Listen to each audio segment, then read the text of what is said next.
Hey everyone, welcome back to another quick how-to. In this video, we're going to show you how we can use Temu to find best-selling dropshipping products.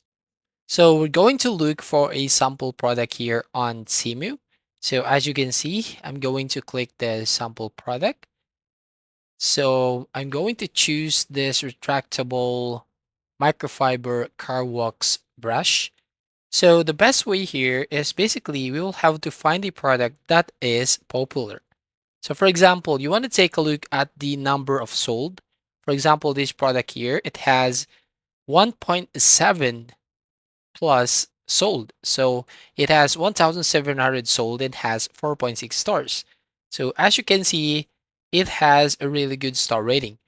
But it could be better if it has 5-star rating or 4.9 or 4.8, well, depending on the product that you are searching. So you know that this is the best seller.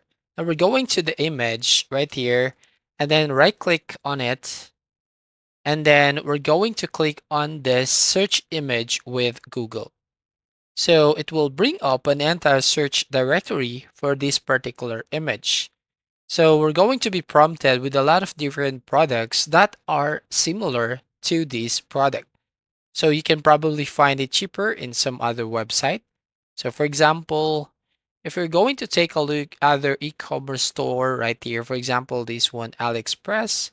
So AliExpress is selling this product, but as you can see, it is $15 per piece, while the Temu is only $5 per piece. So here you could probably sort it from there and you can find some other product from Walmart, Amazon, eBay, or Alibaba. So basically, you can get an idea of how much you're supposed to sourcing it for or how much you should be selling for this product. So that's all. Thank you for watching. Please like and subscribe and see you on the next video.